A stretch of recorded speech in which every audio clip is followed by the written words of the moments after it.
All right, so this time I'm going to bring something a little bit different, another revolver here for you, but one that it's got a little bit of background to it. So, for me, for years, growing up, I had a Colt Trooper Mark III, and I'll take this out of the holster here. As you can see, this is Colt Trooper Mark III in the Colt Guard electroless nickel finish. That they did for a little while, and this is a 357 Magnum 6-inch barrel, as you can see, very handsome gun. I've had this for a number of years, and it was the first revolver that I really I wouldn't say owned, but shot a lot and got familiar with as a kid growing up. My dad got this for me at a gun show many years ago, and I'm convinced that this was an old cop gun. Um, just based on like the wear patterns and everything else, and from what I can remember being very young when I was first introduced to this revolver. So this was the mainstay revolver that I pretty much learned how to shoot revolvers on, other than the Colt Python from a family friend. So needless to say, I was very inundated with Colt revolvers. That was the style that I was familiar with and grew up using. I absolutely love this gun. I will probably review this at a later date. But as you can see, 6-inch barrel is kind of a big gun, right? And the holster that I got with it, Galco leather, pretty good stuff. The holster I had with it, I actually took this with me, and this was basically the first setup I had for any kind of on the hip kind of hunting, outer waistband carry, open carry type setup for a revolver that I ever had. So I was quite happy with this, but as I started to carry this more here in Arizona when I moved out here, I realized the draw stroke from a 6-inch revolver is quite long, as you can see, trying to clear that holster to get into a shooting stance. It's just a long gun. And even more so when I was getting in and out of my vehicle, I noticed this thing tended to get caught on a lot of things. So I decided, hey, I want a modern production revolver because they absolutely do not make Mark III Troopers anymore. I don't think they have for a very long time. So this is kind of moved into a collector territory for sure for these kinds of revolvers. So I didn't really want to use this as my hiking gun, trail gun, hunting gun, hard use gun. I wanted to kind of keep this thing as pristine as possible. Also because I've got a little bit of sentimental value when it comes to this, because that's what I grew up shooting, right? So I wanted to keep it in pretty good shape. So I opted to get something a little bit more modern and go out of my comfort zone of Colt revolvers, because as everyone knows, Colt has not necessarily been a good name since about the late 90s. Definitely their revolvers have not been, I think, adequate for what the name implies, and certainly not with their latest production, I don't think, personally. So, who else makes quality revolvers? Well, of course, Smith & Wesson does. And so that's going to cover the actual revolver that we're talking about here, the Smith & Wesson 586-8. This is a absolutely modern production revolver. Obviously, it's got the little Hillary hole and everything, and people will have their own opinions about that. I'm not going to cover it. I don't personally care, because this revolver works absolutely just fine without it. With it, doesn't matter. I don't even notice it. So, Smith & Wesson 586. It's basically the blued version of the 686. Same thing. L frame, 357 Magnum 6-shot, and I think this one was basically designated as like a very popular cop gun at the time when these first came out. It's like a Distinguished Combat Magnum or something like that, whatever the fancy name for it is. 4-inch barrel, right? 357 Magnum 6-shot. So a little bit shorter than your my 6-inch Trooper there. And that, I found, made a huge difference when it came to carrying this thing around, also in a Galco leather holster, which, as I found out, Galco, for their dimensions for these two holsters, are actually identical. So I can take this 6-inch one and stick my 586 in there, and it fits perfectly, just like the Trooper will fit just fine. I mean, it's going to stick out, of course, but it fits just fine in the other holster. I did not know that they were so dimensionally similar that they could use the same holsters. That kind of surprised the heck out of me. They also use the same speed loaders, as I found out, because the old speed loaders that I had read, I don't know if they can come out there, it reads 586 right on there. And I've had these speed loaders since I had this, the Trooper. So when I realized that I could also use it for the 586, I was like, dude, that's awesome. I love the cross compatibility with that. So that's pretty cool. But yeah, back to the 586 here. So this is a very storied revolver. Long and demonstrated history, especially with the 686, 586. It's the same model, just different finishes. So these have a long track record, very, very reliable, very respected handgun, you know, and I certainly found that to be the case when I got mine. I was very, very impressed by the level of quality and just the blued finish on this. I mean, look at that thing. It's just a pretty gun, man. When's the last time you've actually seen like a really nice blued finish like that? There's also just something really classic about having an old school revolver like this. So I thought, 4-inch barrel, it's not gonna have the same ballistics and everything. Of course it doesn't. But does it have enough power? I would say absolutely 100%. Because the other Smith that I grew up shooting was a Model 19. I think it was like a -2 or something like that. But it was a snub nose, so it had like a 2-inch barrel, and that thing had plenty of firepower. Like just, man. 357 Magnum full power loads through that thing. Wow, we're talking about freaking fireball coming out of that. But this is definitely more controllable than a snub nose. It weighs an absolute ton. It's a boat anchor, but of course it is because it's got a big ass beefy frame. It's a big hunking piece of metal.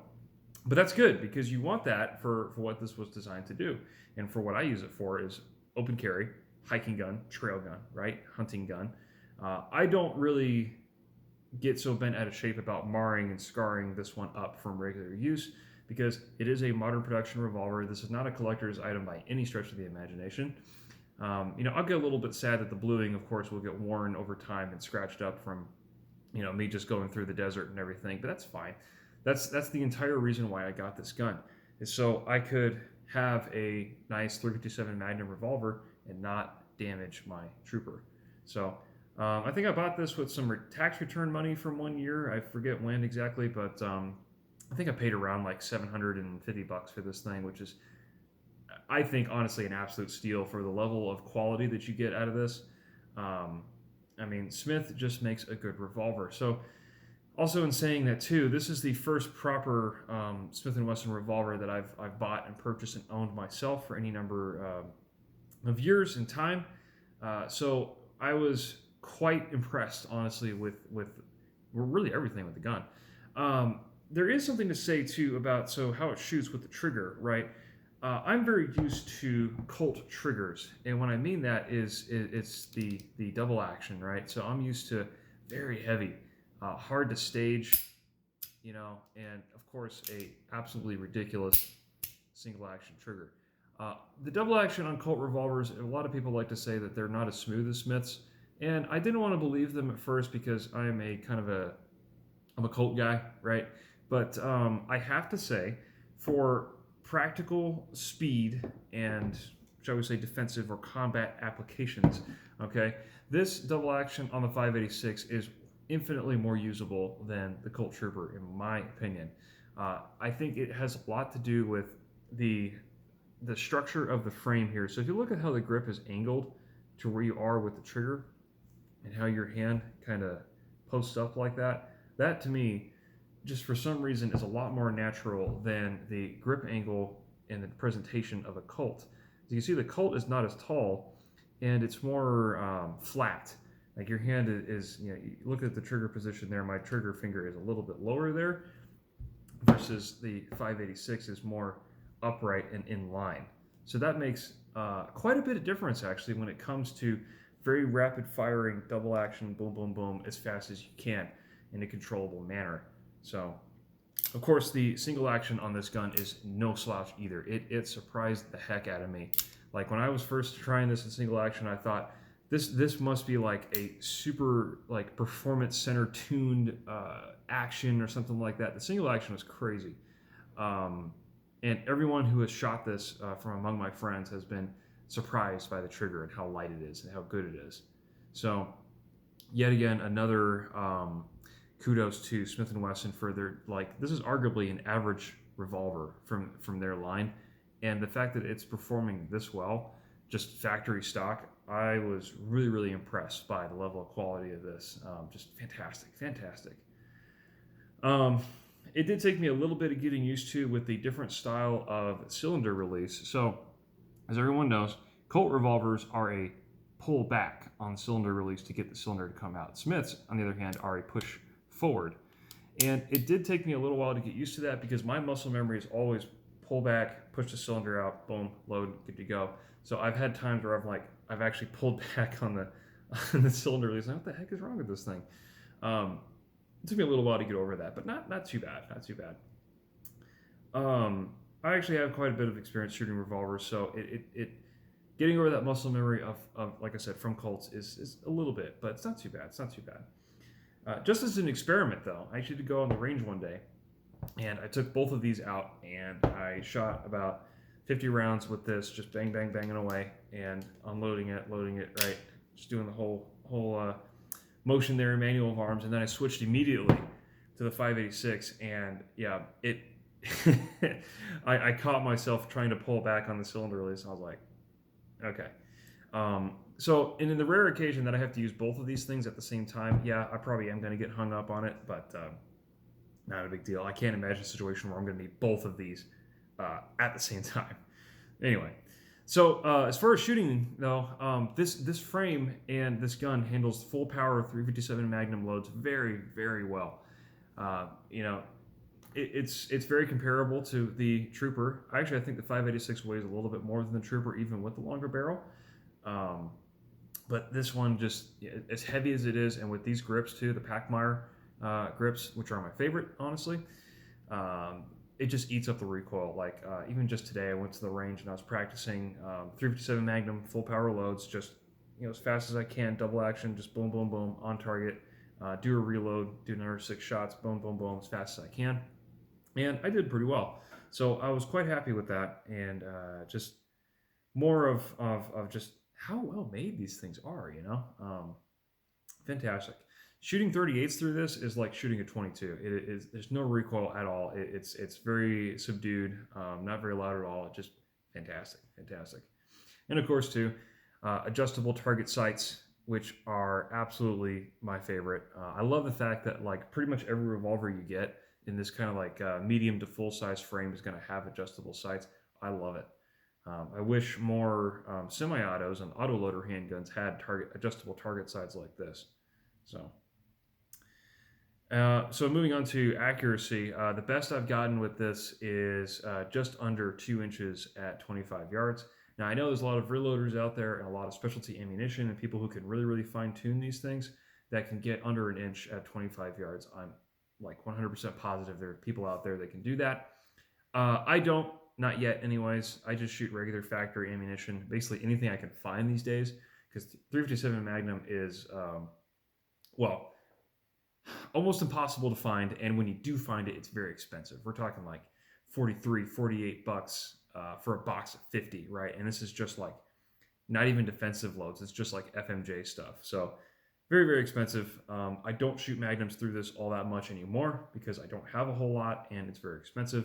So I tend to shoot 38s more than I do 357 Magnum. But that's another versatility of a 357 Magnum revolver, is that you can shoot 38s through it. So that's always cool and always fun too, because sometimes people want to see this big old revolver and they want to shoot it. So I put some 38s in it, and it's just a pussycat, no recoil, but still makes a nice hole in the target. So the accuracy is absolutely there for these things, just like everything else. I've just been super impressed by these things, man. It's hard to overstate, understate, whatever. Just how much I have almost converted to being a Smith person over a Colt. I'm really sad at the state of Colt right now versus Smith & Wesson. I really am, honestly. Even with the new Pythons and the King Cobras and all the other snake guns they're making, I just don't have the confidence in them. But that's a whole topic for another video. But in the meantime, if you need a quality revolver and you're willing to spend a little bit of cash, these Smith & Wessons, man, are just absolutely excellent. I very rarely hear of people who actually have problems with these Smiths. I mean, Smith & Wesson has such a long historical track record of just how great these things are. I mean, my old pre-Model 10 I've got in the safe back over there. I mean, that thing was made in like 1934, and it shoots just as well as well anything made today. It's just the fact that it's so old. It's almost 100 years old, like 90 years old, and it's still shooting as well as modern production Model 10s. Just blows my freaking mind. That is absolutely awesome. I love that thing. I got to review that one as well someday. But in the meantime, like I said, this 586 just absolutely fantastic. I know a lot of there's actually some of my friends out there who also personally love these kinds of guns, the 586 specifically, and I can absolutely see why the cops at the time, the police officers, would like to carry something like this because it's got the nice 4-inch barrel. Like I said, it makes a shorter draw stroke out of the holster instead of a big old 6-inch revolver where you got to take a whole day and a half to get the thing out, and then it's finally clear and the guy's already on you, right? This one's much shorter. You can get into action much faster. Getting in and out of vehicles as well, also a big deal because this does not get caught up anywhere near as much as this does. Sure, you lose a little bit of velocity, but when you're shooting 357 Magnum, you got a lot of power behind those things. So even in a 4-inch barrel, heck, even in a snub nose, you're getting some fantastic energy out of those things, and you can do a number on somebody for sure, or a 4-legged predator. So very, very happy with my 586. I definitely recommend any of the 686, 586 series. Modern production Smiths are just as good as they've always been, at least in my opinion. And this was definitely a contender for something that was going to make me like I said, more of a Smith person than a Colt, preference of revolvers, right? So fantastic gun. I love it. I open carry this quite often here because it's Arizona, so constitutional carry is a thing. Open carry is a thing. Not a lot of people look weird at me for carrying a revolver like this because you're in the West, right? So it's kind of fitting the bill. Carry your big iron, right? So for me, it works quite well. I'm very satisfied with my purchase, and Smith just makes really excellent stuff. So pretty much all I got to say about that. With these revolvers, the K and L frames, I really like what they did there too as well, because you can take just the huge aftermarket that comes with Smith revolvers and their grips. You can find like 1,000,000,001 different kinds of grips for whatever style you want. You can get the itty bitty tiny little K-frame like wood panel grips, or you can get the big Packmeyers like I've got, and like G10s, and you can get all kinds of stuff. So it's really nice that you can personalize your revolver the way you want it with your nice fancy grips and shoot it the way you want, and it's still going to work fantastically, I think, in pretty much any case that you can use it for. So very, very happy with my 586. I definitely want to get some more Smiths. I really, really wish Colt would not be so terrible, but hey, with CZ buying them and owning Colt, I hope that the CZ level of quality kind of applies to the Colt quality, and they can come out and maybe work with Dan Wesson, because CZ owns Dan Wesson as well, to make some really, really fantastic Colt revolvers, right? I would absolutely love to see a modern iteration of the Trooper, and some improvements, of course, on the snake gun series as well, the Pythons, because to me, in my opinion, modern Pythons are not true Pythons. And this is coming from somebody who actually has a Python, an old Python.